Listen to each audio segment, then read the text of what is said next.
So hey homies, welcome back to other video of perfect world and I hope कि तुम लोग बहुत ही ज्यादा अच्छे मजे में होगे। और आज के इस वीडियो में काफी मजा आने वाला है क्योंकि हम यहाँ पर जो हमारे ग्रैंड एल्डर है और जो वैंग फैमिली और अपना शी हाओ, इन तीनों को ही काफी अच्छे से परफॉर्म करता हुआ देखेंगे। ट्रेलर से तुमने एपिसोड का अंदाजा तो लगा ही लिया होगा, तो मैं बता दूं कि तुम गलत हो क्योंकि आज के इस एपिसोड में काफी सारी चीजें होने वाली है जो की मैं तुम्हें डिटेल में बताने वाली हूँ। तो चलो फिर परफेक्ट वर्ल्ड के आज के इस कमाल के एपिसोड को शुरू करते हैं। सो होमीज, हमारे इस पार्ट की स्टार्टिंग भी वहीं से होती है जहाँ पे लास्ट पार्ट एंड हुआ था। हम देखते हैं कि शी हाओ समेत सभी लोग उस दाव ट्रेनिंग को हासिल करने के लिए रवाना हो जाते हैं, जहाँ पे जो एल्डर्स होते हैं वो यहाँ पे सभी से कहने लगते हैं कि आप लोग अब जबकि इस जगह पर आ ही गए हो तो सभी लोग अपने अपने लिए कोई जगह को चुन लो जहाँ पर रहकर अब से आप लोग अपनी ट्रेनिंग की शुरुआत करने वाले हैं और ये वक्त काफी जल्दी बीत जाएगा, तो जगह थोड़ा देख कर चुनना। यहाँ पे हम देखते हैं कि जिनजैन के जो जूनियर ब्रदर्स थे वो सभी लोग एक जगह पे पहुंच जाते हैं जहाँ पर इन लोगों ने सबसे पहले ही अरेंजमेंट्स कर रखी थी और वो आते साथ ही बताने लगता है कि हम लोगों ने इस जगह को पहले ही सीनियर ब्रदर जिनजैन के लिए सेव करके रखा है। इसी के साथ हमें बताया जाता है कि ये जो जगह थी ना, ये सुप्रीम ट्रेजर क्लैन के काफी ज्यादा क्लोज थी, जिसके चलते ये लोग मौका पाते ही यहाँ पे इस जगह को रिजर्व करने आ गए थे। कि तभी उनमें से एक बंदा कहता है कि पर यार ये तो रूल के खिलाफ है, स्पेकुलेशन के दौरान ही हम ऐसे ही किसी भी जगह को चूज नहीं कर सकते। कि तभी यहाँ पे हम हुआंग को देखते हैं, यानी कि अपने शी हाओ को, जो कि माउंटेन टॉप में आते साथ अपनी ऑरा को रिलीज करता है, जिसे देखकर सभी लोग कहने लगते हैं कि यार ये तो हुआंग है, अब तो गड़बड़ होगी। कि तभी जिनजैन भी यहाँ पे आ जाता है और उसे देखकर उसके चमचे कहने लगते हैं कि सीनियर ब्रदर, हमने इस ट्रेजर लैंड वाले एरिया को काफी पहले ही आपके लिए रिवर्स करके रखा था, लेकिन आप जैसा कि देख सकते हो कि यहाँ पर कोई और भी आ चुका है। और यहाँ पर उसे देखते साथ ही उसके जो चमचे थे उसे बताने लगते हैं कि हमने ये जगह पहले आपके लिए पिक की थी, पर आप देख सकते हो कि हुआंग यहाँ पे आ चुका है, अब आप इस मैटर को हैंडल कीजिए। जिनजैन यहाँ पे शी हाओ की काफी ज्यादा तारीफ करता है कि मैंने तुम्हारे बैटल स्कोर को देखा था, तुम्हारे जो मेरिट स्कोर्स है ना, ये काफी ज्यादा इंप्रेसिव है, तो अगर तुम बुरा न मानो तो इस जगह को तुम छोड़ सकते हो। जो सुनकर शी हाओ कहने लगता है कि अगर तुम्हें लड़ना है तो साफ साफ कहो, या फिर अगर तुम्हें डर लग रहा है तो तुम वो भी बता सकते हो, लेकिन ये मत कहो कि मैं इस जगह को छोड़ दूंगा। अब इससे पहले कि दोनों लड़ाई करते कि तभी यहाँ पे तीनों एल्डर्स आकर कहने लगते हैं कि बेहतर यही होगा कि तुम लोग अपने कल्टीवेशन पे फोकस करो। और फिर वो लोग जिनजैन से कहने लगते हैं कि क्योंकि यहाँ पे हुआंग पहले आया है तो मेरे ख्याल से तुम्हें कोई दूसरी जगह ढूंढ लेनी चाहिए। यहाँ पे हम देखते हैं कि जिनजैन ये सुनकर वहाँ से चला जाता है और उसके जो साथी थे वो भी अब दूसरी जगह को ढूंढना शुरू कर देते हैं। इस दौरान इनकी नजर उसी प्लेटफॉर्म पे जाती है जहाँ पर जो रैबिट गर्ल और फैट गाय था, ये दोनों ऑलरेडी पहुंच चुके थे। अब ये लोग जबरदस्ती इन पे हमला करके इस जगह को कब्जाना चाहते थे और जैसे ये फिस्ट अटैक करते हैं तभी यहाँ पे शी हाओ बस कहता है स्क्रैम, और तभी इनके आसपास एक बैरियर लग जाता है, ये लोग दूर छटक जाते हैं। फैट गाय और रैबिट गर्ल शी हाओ को शुक्रिया अदा करती है। कि तभी यहाँ पे एल्डर्स आ जाते हैं और बताने लगते हैं कि सब लोग कान खोल के सुन लो, ये एक आखिरी जगह है जो कि इमॉर्टल एंसेस्ट्रल वेन से कनेक्टेड है, तो बेहतर यही होगा कि वक्त जाया ना करो और अपने कल्टीवेट करने पे फोकस करो। सभी लोग ये सुनते साथ ही अपनी अपनी जगह पे लौट जाते हैं और हम शी हाओ को देखते हैं जो कि अपने उसी स्क्रप्चर को समझना शुरू कर देता है जो कि उसने एंशिएंट इमॉर्टल रून्स के अंदर उसे डिस्कवर किया था। जिसके बाद शी हाओ बताने लगता है कि दाओ रियलम का कोई भी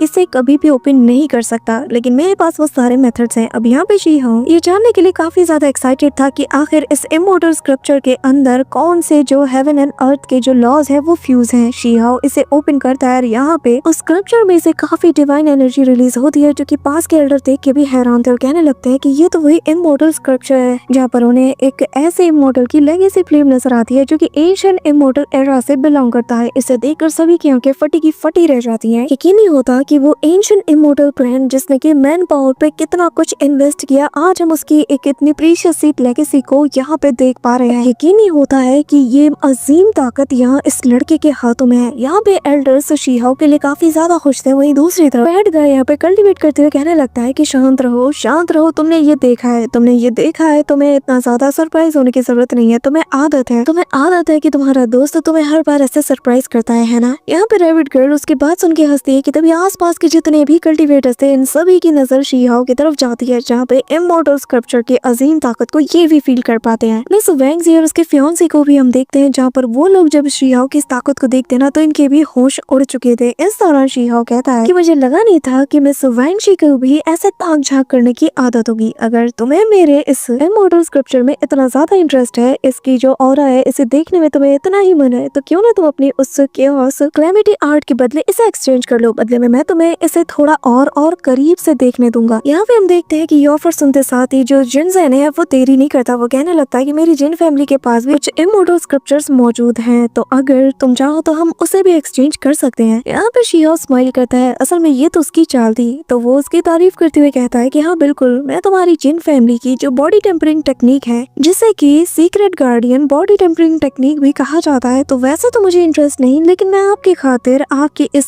सिंपल सी बॉडी टेम्परिंग टेक्निक को जरूर सीखना चाहूंगा। सीखना नहीं, मैं तो बस इसे थोड़ा सा देखना चाहूंगा, क्योंकि मैं आपके खातिर बस ये कर रहा हूँ। यहाँ पे ये सुनना था कि जिनजेन को गुस्सा आता है और वो कहने लगता है कि आखिर तुम्हारी हिम्मत कैसे हुई, हमारे क्लैन की टेक्निक इतनी भी पुरानी नहीं है कि तुम उसको ऐसे डिसरिस्पेक्ट करते हुए यहाँ पे मेंशन करो। आज भी लोग इसे सीखने के लिए मरते हैं। ये कहते हुए वो अपनी पावर की ऑरा को रिलीज करता है और तभी एल्डर दोनों को शांत करा देते हैं और कहने लगते हैं कि तुम लोग इस वक्त अपनी कल्टीवेशन पे फोकस करो। अब शिया उसका मजाक उड़ाते हुए कहने लगता है कि ठीक है, तुम्हें अगर नहीं देना तो मत दो, कौन सा मैं इसे पाने के लिए मर रहा हूँ। यहाँ पे ये सुनकर तो उसे और गुस्सा आता है, लेकिन वो खुद को शांत कर लेता है। अब ऐसे ही वक्त बीतता जाता है और सभी लोग यहाँ पे प्रैक्टिस करना शुरू कर देते हैं और काफी तेजी से वक्त बीत जाता है और हम शिहाओ को देखते हैं जहाँ पर वो उस इमोर्टल स्क्रिप्चर को समझते हुए कहने लगता है कि पहले मैं हमेशा यही सवाल किया करता था कि Dao seed, immortal seed, devil seed, ये आखिर सब के सब डिफरेंट क्यों है, लेकिन इन सभी के नामों में एक चीज कॉमन है और वो है सीड। और सीड ही इन सभी के नामों के आगे क्यों लगता था, ये बात को लेकर मैं अक्सर कंफ्यूज हुआ करता था। लेकिन अब जब मैं इस इमोर्टल स्क्रिप्चर को रीड कर रहा हूँ, इसे अंडरस्टैंड कर रहा हूँ, तो मुझे पता चल रहा है कि जो इमोर्टल एंशिएंट कल्टीवेशन है वो असल में सीड के ऊपर फोकस्ड है। यानी कि किसी इमोर्टल का जिस्म किसी मिट्टी की तरह है और जितना डीप ये जो सीड के रूट्स उसके बॉडी के अंदर जाएंगे, उतनी ही ताकतवर उसकी कल्टीवेशन होगी और उतनी ही ज्यादा उसका दाव लव भी होगा, जिसके चलते उतनी ही ताकतवर जो इमोर्टल एनर्जी है ये प्रोड्यूस करेगा। हालांकि हमारे इस तरह के लोग इस इमोर्टल सीड को बस एक ऐसे टूल की तरह यूज करती है कि जिसके जरिए से हेवन एंड अर्थ के दाव को हम बहुत कम समय में कनेक्ट कर पाए। लेकिन इसका काम बस इतने भर का नहीं है, बल्कि जितना स्ट्रॉन्ग आपका रूट होगा, जितने डीप ये आपकी बॉडी के अंदर जाएगा, और उतना ही ज्यादा आपकी बॉडी और सीड के बीच का कनेक्शन गहरा होता जाएगा। यहाँ पे शियाओ इसके बारे में और ज्यादा रीड करना शुरू कर देता है। यहाँ पे हम देखते हैं कि उसके सिर से पसीने तक आने लगते हैं और वो यही कहता है कि शुक्र है कि एट द एंड ये स्क्रिप्चर मुझे मिल ही गया, वरना मैं कभी भी सीड्स की गहराइयों तक पहुंच ही नहीं पाता, मैं इनके ट्रू मीनिंग के बारे में कभी भी पता लगा ही नहीं पाता। इसी के साथ हम देखते हैं कि फाइनली शियाओ ने यहाँ पे काफी अच्छा रिस्पॉन्स हासिल किया था। उसने इसे आधे से ज्यादा समझ लिया था, जिसके चलते इसकी अंडरस्टैंडिंग काफी ज्यादा इंक्रीज हो जाती है। और ऐसे ही बाकी के जो कल्टीवेटर्स थे, एक एक करके उन्हें भी काफी सारी एनलाइटमेंट हासिल होती है। यहाँ पे ये नजारा देखते साथ ही जो तीनों एल्डर्स हैं वो कहने लगते हैं कि बहुत अच्छे, तुम ही हमारे इस जनरेशन की आगे की उम्मीद हो और तुम लोगों को ऐसे उभरता हुआ देखकर मुझे बहुत अच्छा लग रहा है। तुम लोगों ने इतने कम समय में ही दाओ रेजोनेंस को ट्रिगर किया है। यहाँ पे ये सभी की तारीफ कर ही रहे होते हैं कि तभी शिहाओ जिस जगह पर मौजूद था वहाँ से एक तेज ब्राइट रोशनी रिलीज होती है। साथ ही एक हम ड्रैगन को देख पाते हैं जो कि आसपास तेजी से फ्लोट करता है, जो देखते साथ ही मिस वेंची समेत सभी लोगों को गुस्सा आता है। इस दौरान हम देखते हैं तीनों एल्डर्स हैरानी के साथ कह उठते हैं कि ये तो इमोर्टल ताओ फाउंडेशन की रूट्स है और ये सारी चीजें ये अपने बॉडी के अंदर ही कर रहा है, कितना कमाल का है। कि तभी दूसरा एल्डर कहने लगता है कि हाँ, और इसका हर उठाया गया कदम ऐसा कदम है कि जिसे आज तक कभी किसी ने नहीं उठाया है और ना ही उस रास्ते पर कभी कोई चला है। तभी शिहाओ यहाँ पे सभी से कहने लगता है कि ये जो इमोर्टल स्क्रिप्चर का पाथ है ये काफी ज्यादा मुश्किल है, लेकिन अकेले चलने से अच्छा है कि क्यों ना हम साथ में इस पे चलो। और हमारे सामने एक बहुत बड़ा अंधेरा है जिसे कि हमें पार करके उजाले के उस ओर जाना है। इसीलिए यहाँ मौजूद सभी लोगों से मैं कहना चाहता हूँ कि मैं अपनी पूरी इच्छा अनुसार आप सभी के साथ इस स्क्रिप्चर को शेयर करना चाहता हूँ, ताकि हम लोग साथ मिलकर इसे कॉम्प्रिहेंड करके अपनी ताकत को बढ़ाएं, अपनी समझ को बढ़ाएं और दुश्मनों के फिर हम छक्के छुड़ा दे। यहाँ पे जब जिनजेन शिहाओ की ये बात सुनता है तो वो कहने लगता है कि इनहेरिटेंस लोगों को अपनी जान से ज्यादा अजीज होती है, क्योंकि पागल हो गया है। यहाँ पे हम देखते हैं कि शिहाओ अपनी सारी की सारी जो नॉलेज है उन सभी के साथ शेयर करने लगता है। कि तभी यहाँ पे दूसरे जो कल्टीवेटर्स थे वो भी हैरानी के साथ कहने लगते हैं कि वाकई में हुआंग, तुम्हारे विजन्स ना बहुत बड़े हैं। यहाँ पे हम देखते हैं कि फैट गाय भी कहने लगता है कि यार इसके जरिए से तो मैं करंट का जो कल्टीवेट मेथड है इसको भी बड़े आराम से परफॉर्म कर सकता हूँ। यहाँ पे शिहाओ इस इनहेरिटेंस को सभी के साथ शेयर करता है और फिर शिहाओ कहने लगता है कि उम्मीद करता हूँ कि आने वाले टाइम में तुम लोग इसका अच्छे से यूज करोगे। इसी के साथ सीन शिफ्ट होता है और कहानी 1 साल बाद की हमें दिखाई जाती है, जहाँ पे फाइनली सारे के सारे स्टूडेंट्स यहाँ पे गैदर हो जाते हैं। जो एल्डर हैं वो भी कहने लगते हैं कि अब वक्त आ गया है डेसोलेट बॉर्डर की तरफ की हमारी ये जो जर्नी है इसे अब शुरू किया जाए, और ये एक ऐसी जर्नी है जो कि ऑलमोस्ट मौत के करीब तुम्हें ले जाएगी। इसी के साथ बाकी बचे जो डिसाइपल्स थे जो कि यहाँ पे अलग से जो दाव को कल्टीवेट कर रहे थे वो लोग भी यहाँ पे आ जाते हैं। और अब यहाँ पर इन लोगों की मार्शल रैंकिंग होनी थी, जिसके चलते ये लोग हर एक को अलग अलग ग्रुप में डिवाइड कर पाएंगे। और एल्डर बताने लगते हैं कि सिर्फ 100 हाँ, ऐसे लोग जिनके पास स्ट्रॉन्गेस्ट दाव हार्ट और जो स्ट्रॉन्ग विल पावर होगी ना, वही लोग हमारे साथ आगे जाएंगे और जो कि उसी बॉर्डर एरिया में 9 हेवन एंड 10 अर्थ को रिप्रेजेंट करेंगे। तो बताओ, जो भी हमारे साथ चलना चाहता है आगे आए, इस अरीना में आकर अपने पावर को शो करे। यहाँ पे हम देखते हैं कि सबसे पहले हमारा एंड किंग आगे आता है, जो कि आते साथ ही कहने लगता है कि सीनियर, मेरे फादर एंड किंग जो कि एंशिएंट इमॉर्टल एरा में बैटल करते वक्त मारे गए, उन्होंने काफी मेहनत की और इस रियलम के खातिर अंत तक लड़ते रहे और वहीं पे मारे गए। जिस पे एल्डर कहता है कि पर तुम्हारे फादर ने उन लोगों को काफी सीरियसली इंजर्ड भी किया था और जिसके लिए हमारा ये रियलम हमेशा उनका